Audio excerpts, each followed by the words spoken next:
مدینہ کی گلیوں میں خاموشی چھا گئی تھی۔ رسول اکرم صلی اللہ علیہ وسلم کی وفات کے بعد گویا وقت ٹھہر سا گیا۔ جو ہستی کل تک رحمت و نور کا سرچشمہ تھی وہ اب اس دنیا سے رخصت ہو چکی تھی۔ صحابہ کرام پر سکتہ طاری تھا اور مدینہ کا ہر در و دیوار غم کے آنسو بہا رہا تھا۔ حضرت ابو بکر کو خلیفہ چنا گیا۔ مہاجرین و انصار نے سقیفہ بنی ساعدہ میں جمع ہو کر مشورہ کیا اور امت کا پہلا سیاسی و دینی رہنما منتخب ہو گیا۔ یہ انتخاب سب کے لیے آسان نہ تھا، خاص طور پر حضرت علی اور ان کے قریبی رفقا اس عمل سے جزوی طور پر ناراض تھے۔ ان کے نزدیک خلافت اہل بیت کا حق تھی، لیکن حضرت علی نے امت کے اتحاد کی خاطر فتنے سے اجتناب کیا۔ حضرت فاطمہ رسول صلی اللہ کی لوڈلی بیٹی اپنے والد کی وفات کے بعد نہایت غمزدہ تھیں۔ اس پر مستزاد خلافت کا معاملہ اور فدق کی زمین کا تنازع بھی پیدا ہوا، جس میں حضرت عائشہ کا بھی ایک مواقف تھا۔ حضرت عمر صلی اللہ کی خلافت میں اسلامی ریاست کو وسعت ملی۔ عدل و انصاف کا نظام، بیت المال، دارالقضاء اور نئے شہروں کی بنیاد رکھی گئی۔ ان کے دور میں بھی حضرت علی مشیر کے طور پر شریک رہے، مگر بعض اہل تشیع کی نظر میں خلافت کا اصل وارث پھر بھی درپردہ رکھا گیا۔ حضرت عثمان صلی اللہ علیہ کا دور ابتدا میں امن و استحکام کا تھا، لیکن بعد میں بنو امیہ کے افراد کی گورنی اور بڑھتی ہوئی شکایات نے ان کی حکومت کو ہلا کر رکھ دیا۔ مصر، کوفہ اور بصرہ سے آئے ہوئے مظاہرین نے مدینہ کا گھیراؤ کیا۔ حضرت علی نے اصلاح کی بھرپور کوشش کی، مگر حالات قابو سے باہر ہو گئے۔ بالآخر وہ وقت آیا جب حضرت علی خلیفہ بنے۔ لوگوں نے ان کے ہاتھ پر بیعت کی اور امت کا نیا باب شروع ہوا، لیکن یہ باب زیادہ خوشگوار ثابت نہ ہوا۔ مدینہ میں سیاسی ہلچل جاری رہی۔ شام میں حضرت معاویہ نے بیعت سے انکار کر دیا اور دوسری جانب حضرت عائشہ، طلحہ اور زبیر نے بصرہ کا سفر اختیار کیا۔ حضرت عائشہ نے بصرہ جانے کا فیصلہ کیا۔ ان کا مقصد بقول اہل سنت خون عثمان کے قصاص کا مطالبہ تھا، لیکن شیعہ نقطۂ نظر کے مطابق یہ سفر محض ایک سیاسی اقدام تھا جس کا مقصد خلافت علی کو چیلنج کرنا تھا۔ اس سفر میں وہ اونٹ پر سوار تھیں اور ان کے ارد گرد طلحہ اور زبیر جیسے عظیم صحابہ شامل تھے۔ یہ بات قابل ذکر ہے کہ نہ صرف حضرت عائشہ یا حضرت علی بلکہ اس وقت کے بیشتر صحابہ اس فتنے سے پریشان تھے۔ لوگ الجھن میں تھے کہ حق کس کے ساتھ ہے۔ یہی وہ موقع تھا جہاں سے اہل تشیع کے دل میں یہ احساس پیدا ہوا کہ حضرت علی کے خلاف ایک منظم مخالفت تھی، جس میں حضرت عائشہ بھی شریک تھیں۔ اس احساس نے بعد میں رنجش کی شکل اختیار کر لی۔ اہل سنت کے نزدیک حضرت عائشہ ام المومنین ہیں، رسول کی زوجہ مطہرہ، جن کی برات خود قرآن نے سورۃ النور میں کی۔ ان کی نیت کو پاک مانا جاتا ہے اور اختلاف کو اجتہادی خطا سمجھا جاتا ہے، جبکہ اہل تشیع کے ایک گروہ کا موقف ہے کہ جنگ جمل کا اقدام ظلم تھا جس سے اہل بیت کو نقصان پہنچا۔ یہ نقطۂ نظر وقت کے ساتھ سخت ہوتا چلا گیا، تاہم تمام شیعہ علماء حضرت عائشہ سے نفرت کی حمایت نہیں کرتے۔ بعض جدید علماء کہتے ہیں کہ تاریخی اختلاف کو علمی بحث میں رکھا جائے، شخصیت پرستی یا دشمنی کی بنیاد نہ بنائی جائے۔ حضرت عثمان کی شہادت کے بعد مدینہ کا ماحول غیر یقینی صورتحال کا شکار ہو چکا تھا۔ فتنہ پرور عناصر مدینہ میں گھس چکے تھے۔ مہاجرین اور انصار کے سامنے ایک ہی امید تھی، حضرت علی۔ جب حضرت علی کو خلافت کے لیے مجبوراً آمادہ کیا گیا تو آپ نے پہلا کام یہ کیا کہ قتل عثمان کے مجرموں کو قابو کرنے کی کوشش کی، مگر حالات اس قدر بگڑ چکے تھے کہ فیصلہ کرنا ممکن نہ تھا کہ مجرم کون ہے اور کون بے گناہ۔ اسی دوران حضرت عائشہ نے مکے سے بصرہ کا سفر اختیار کیا۔ اہل سنت مورخین کے مطابق حضرت عائشہ کا سفر خالص نیت کے تحت تھا تاکہ قتل عثمان کا قصاص لیا جا سکے۔ ان کے ساتھ دو عظیم صحابہ حضرت طلحہ اور حضرت زبیر بھی شامل ہوئے، مگر اہل تشیع مورخین کا نقطۂ نظر مختلف ہے۔ ان کے مطابق یہ سفر محض قصاص کے لیے نہیں بلکہ خلافت علی کے خلاف عملی اقدام تھا، جو تاریخی طور پر ایک بغاوت کے زمرے میں آتا ہے۔ حضرت علی کو خبر ملی کہ حضرت عائشہ اور ان کے رفقا نے بصرہ میں داخل ہو کر گورنر کو معزول کر دیا ہے اور وہاں کا کنٹرول سنبھال لیا ہے۔ حضرت علی نے کوفہ سے ایک لشکر تیار کیا اور بصرہ کی جانب روانہ ہوئے تاکہ خون ریزی کو روکا جا سکے۔ ان کا اولین مقصد یہ تھا کہ افہام و تفہیم سے مسئلہ حل کیا جائے۔ تاریخی روایات سے پتہ چلتا ہے کہ دونوں طرف سے مذاکرات کی کوشش بھی کی گئی۔ ایک رات دونوں لشکر بصرہ کے باہر خیمہ زن تھے۔ حضرت علی نے حضرت طلحہ، حضرت زبیر اور حضرت عائشہ سے مل کر بات کرنے کی کوشش کی، کچھ مورخین لکھتے ہیں کہ زبیر حضرت علی کی باتوں سے متاثر ہو کر جنگ سے پیچھے ہٹنے لگے، مگر ایک شامی شخص نے انہیں شہید کر دیا۔ یہ واقعہ خود اس بات کا ثبوت ہے کہ بہت سے لوگ اس جنگ کو روکنا چاہتے تھے، لیکن فتنے کی آگ بھڑکا دی گئی تھی۔ رات کے آخری پہر میں اچانک حملہ ہوا۔ حضرت علی کے لشکر نے صبح سویرے دیکھا کہ ان پر تیر برسانے شروع ہو گئے ہیں۔ دونوں لشکر آمنے سامنے آ گئے۔ ایک طرف ام المومنین حضرت عائشہ اونٹ پر سوار تھیں اور دوسری طرف حضرت علی خود جنگ کی قیادت کر رہے تھے۔ یہ منظر اسلام کی تاریخ کا سب سے افسوسناک باب بن گیا۔ اونٹ پر بیٹھی ہوئی حضرت عائشہ کو دیکھ کر بعض مجاہدین رک جاتے، مگر ان کے محافظ سخت مزاحمت کرتے۔ جنگ شدت اختیار کر گئی۔ حضرت علی نے حکم دیا کہ جب تک اونٹ گرے گا نہیں، جنگ رکے گی نہیں۔ آخرکار حضرت علی کے ساتھی مالک اشتر نے اونٹ کے پاؤں کاٹ دیے اور اونٹ گرا تو جنگ رک گئی۔ حضرت علی نے فوراً آگے بڑھ کر حضرت عائشہ کو عزت و احترام سے ایک محفوظ مقام پر پہنچایا۔ جنگ ختم ہوئی، مگر سینکڑوں صحابہ شہید ہو چکے تھے۔ حضرت علی کے لشکر نے حضرت طلحہ اور حضرت زبیر جیسے جلیل القدر صحابہ کو کھو دیا۔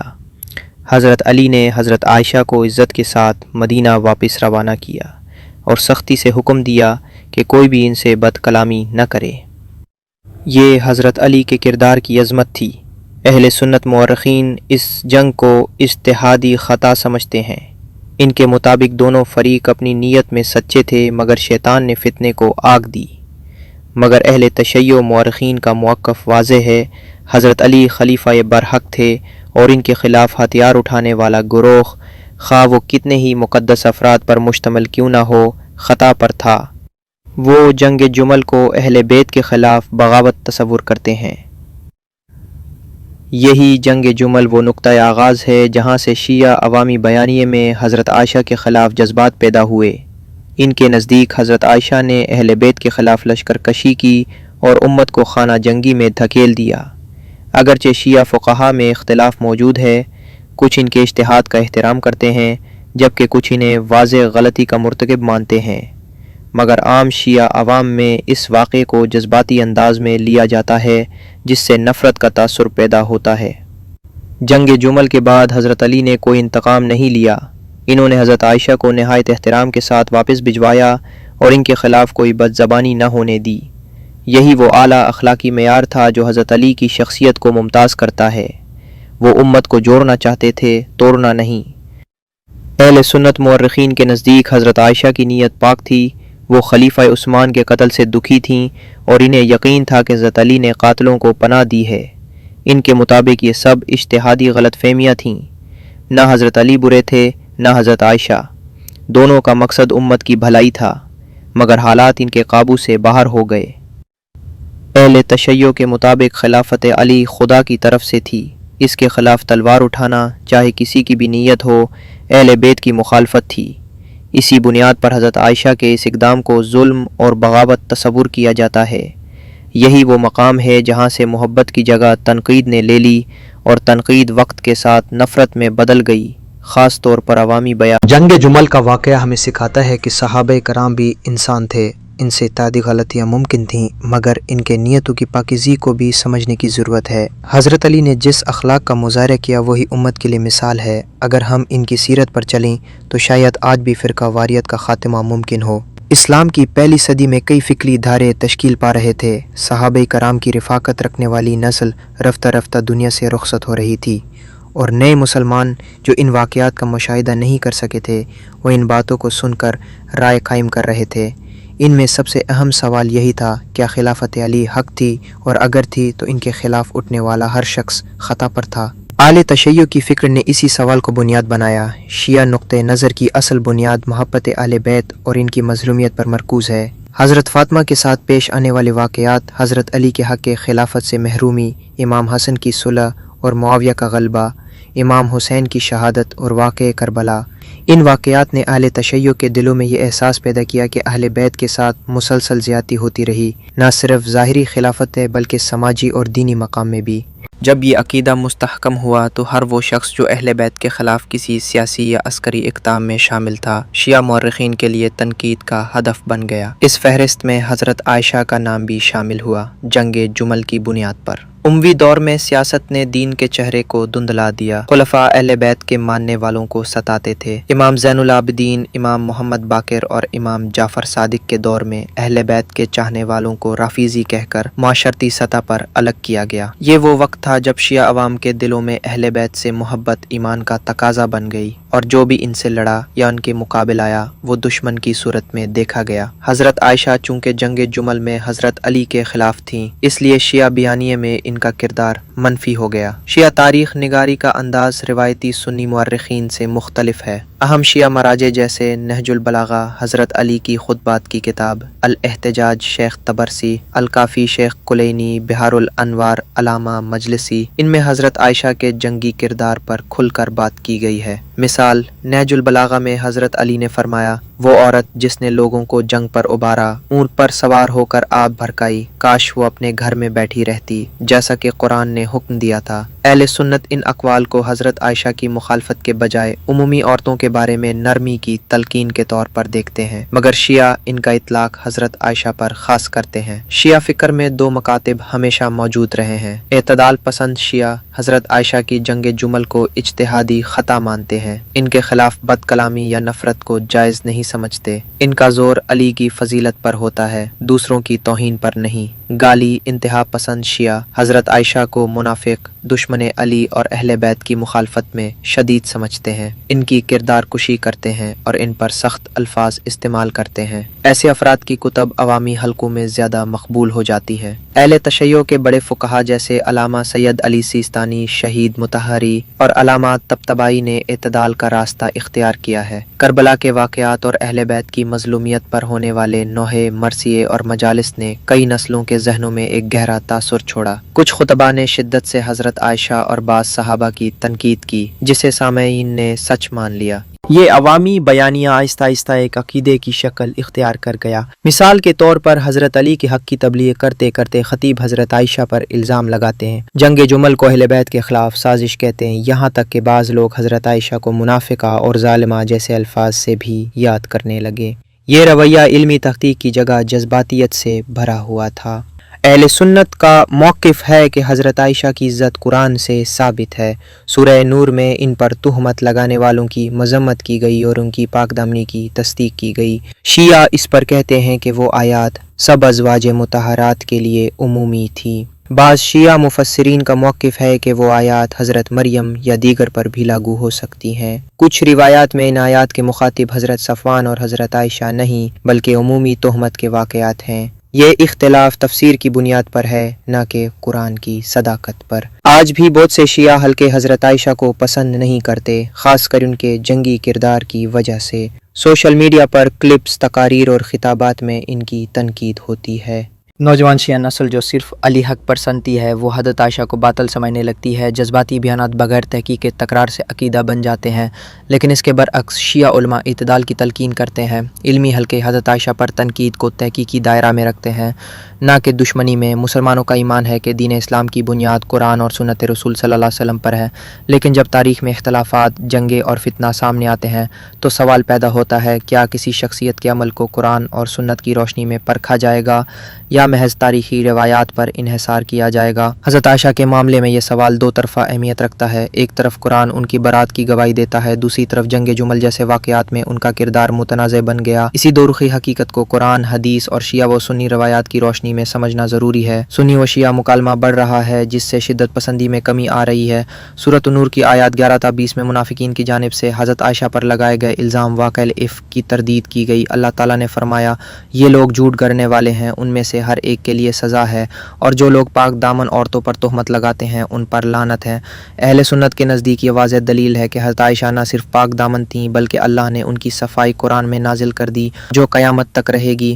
شیعہ علماء کے درمیان اس بارے میں اختلاف ہے۔ کچھ علماء ان آیات کو حضرت عائشہ کے حق میں مانتے ہیں، کچھ کا موقف ہے کہ یہ آیات عمومی تہمت کے خلاف اصولی حکم ہیں۔ بعض تفاسیر میں اسے حضرت مریم یا عمومی معاشرتی اصول سے جوڑا گیا ہے۔ تاہم زیادہ تر شیعہ علماء حضرت عائشہ کی عصمت، پاک دامنی کا انکار نہیں کرتے۔ اصل اختلاف جنگی اور سیاسی کردار پر ہے، نہ کہ عفت پر۔ حضرت عائشہ کا شمار حدیث کی بڑی راویات میں ہوتا ہے۔ ان سے 2000 سے زائد احادیث منقول ہیں، جن میں تیمم کا حکم، نماز کا طریقہ، نبی صلی اللہ علیہ وسلم کا خانگی طرز زندگی، خواتین سے متعلق کئی احکام۔ اہل سنت کے ہاں حضرت عائشہ کی روایات صحیح بخاری و صحیح مسلم میں شامل ہیں اور معتبر سمجھی جاتی ہیں۔ اہل تشیع کے ہاں ان کی روایات کو احتیاط سے دیکھا جاتا ہے۔ اگر روایت اہل بیت کے عقائد کے خلاف نہ ہو تو قبول، اگر روایت خلافت علی یا فضائل اہل بیت کے خلاف ہو تو مشکوک سمجھی جاتی ہے۔ علم رجال راویوں کی سوانح میں حضرت عائشہ کو راوی کے طور پر کم ترجیح دی جاتی ہے۔ یہ فرق شیعہ و سنی کے علم حدیث کے اصولوں میں اختلاف کی بنیاد پر ہے، نہ کہ صرف ذاتی مخالفت پر۔ اہل سنت کتب میں روایات ہیں کہ حضرت علی نے جنگ جمل کے بعد حضرت عائشہ سے نہایت ادب سے پیش آیا، ان کے لیے اونٹنی کا کجاوا تیار کیا، ان کو مدینہ عزت سے واپس بھیجا، خود صحابہ کو حکم دیا کہ ان سے کوئی سخت بات نہ کرے۔ یہ روایات سنی مورخین کے نزدیک اس بات کا ثبوت ہیں کہ حضرت علی حضرت عائشہ کو ام المومنین مانتے تھے اور ان کا احترام کرتے تھے۔ شیعہ کتب میں بھی یہ بات موجود ہے، مگر اس کے ساتھ جنگ جمل کی مخالفت کو ضرور بیان کیا جاتا ہے۔ یعنی حضرت علی نے اگرچہ انہیں معاف کیا لیکن ان کے اقدام کو درست نہیں سمجھا۔ اہل تشیع کی کتب احادیث مثلاً الکافی، شیخ الکلینی، من لا یخدرہ الفقی، شیخ الصدوق، الاستبصار، شیخ الطوسی، ان میں حضرت عائشہ کے بارے میں براہ راست بہت کم روایات ملتی ہیں۔ جو ہیں وہ زیادہ تر ان کے سیاسی اقدام یا جنگی پوزیشن پر گفتگو کرتی ہیں، مثلاً جنگ جمل۔ اہم بات یہ ہے کہ ائمہ اہل بیت نے حضرت عائشہ کے خلاف عوامی نفرت نہیں پھیلائی۔ ان کا انداز علمی اور عدل پر مبنی تھا، بدگمانی، بد کلامی اور توہین اہل بیت کے طریقہ میں شامل نہیں۔ شیعہ و سنی تفاسیر میں بعض آیات کی تفسیر کے حوالے سے اختلاف ملتا ہے۔ سورہ احزاب آیت 33، اور تم اپنے گھروں میں ٹھہری رہو جیسا کہ پہلے زمانہ جاہلیت کی عورتیں باہر نکلا کرتی تھیں۔ اہل سنت اس آیت کو ازواج مطہرات کے لیے حکم سمجھتے ہیں۔ شیعہ مفسرین کہتے ہیں کہ حضرت عائشہ کا جنگ کے لیے گھر سے نکلنا اس آیت کے خلاف تھا اور اسی کو بنیاد بنا کر ان کے اقدام پر تنقید کی جاتی ہے۔ تاہم دونوں فریق اس بات پر متفق ہیں کہ قرآن کا کوئی حکم غیر شرعی نہیں ہو سکتا اور ہر عمل نیت پر منحصر ہے۔ یہ ایک بنیادی اصول ہے کہ اختلاف رائے کا مطلب گستاخی نہیں۔ اہل سنت اگر حضرت علی کو حضرت ابو بکر و عمر کے بعد افضل سمجھتے ہیں تو وہ اہل بیت کے دشمن نہیں۔ اسی طرح اہل تشیع اگر حضرت علی کو افضل اور خلیفہ برحق سمجھتے ہیں تو وہ صحابہ کے منکر نہیں۔ حضرت عائشہ سے شیعہ عوام کے جذبات میں شدت کی اصل وجہ تاریخی پس منظر ہے، نہ کہ قرآن یا دین کی مخالفت۔ علماء اور ائمہ کرام نے کبھی بھی ان کی عزت پر حملہ کرنے کی تعلیم نہیں دی۔ یہی سبب ہے کہ آج کے معتدل علماء اس موضوع پر انتہائی احتیاط برتنے کا مشورہ دیتے ہیں۔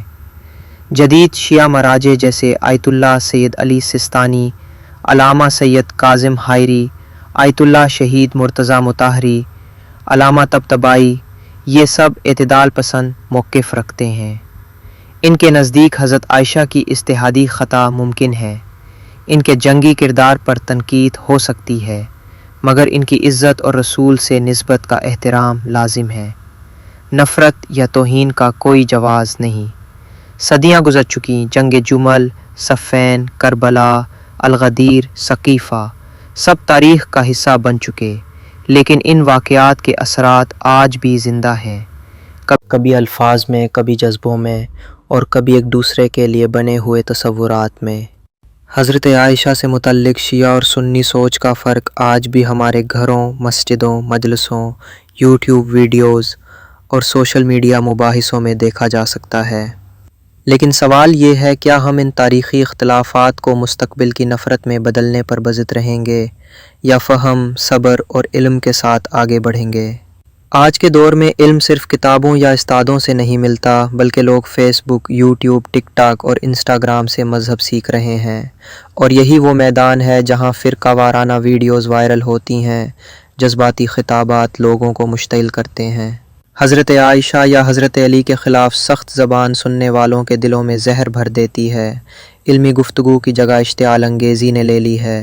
کئی لوگ چند منٹ کی ویڈیو سن کر پوری تاریخ کا فیصلہ کر لیتے ہیں، بغیر تحقیق، بغیر سیاق و سباق۔ شیعہ چینلز پر حضرت عائشہ کے بارے میں شدت پسند بیانات اور سنی چینلز پر اہل بیت کے فضائل پر چپ، یہی سچائی کا معیار بن گیا ہے، جو خطرناک ہے۔ ایک سادہ سنی فرد جب سنتا ہے کہ کوئی حضرت عائشہ پر تنقید کر رہا ہے تو وہ فوراً شدید رد عمل دیتا ہے، کیونکہ وہ ان کو ام المؤمنین اور رسول کی محبوب زوجہ سمجھتا ہے۔ دوسری طرف ایک عام شیعہ فرد جب سنتا ہے کہ حضرت عائشہ نے حضرت علی کے خلاف لشکر کشی کی تو وہ جذباتی ہو جاتا ہے۔ وہ سمجھتا ہے کہ اہل بیت کے خلاف ہر اقدام ظالمانہ تھا۔ یہ جذبات فطری ہیں، مگر جب یہ جذبات عقل پر حاوی ہو جائیں تو بحث دشمنی میں بدل جاتی ہے، دین فرقہ بن جاتا ہے اور محبت علی یا احترام صحابہ کے نام پر نفرت پھیلتی ہے۔ آج کے دور میں سب سے زیادہ ذمہ داری علماء پر ہے۔ ان کو چاہیے کہ اختلافات کو علمی انداز میں بیان کریں، عوام کو تاریخ کے حقائق کے ساتھ فہم بھی دیں۔ ان شخصیات کے بارے میں بولتے وقت الفاظ کا چناؤ سوچ سمجھ کر کریں، امت کو جوڑنے والے پہلوؤں کو ابھاریں، نہ کہ بانٹنے والے عنوانات کو۔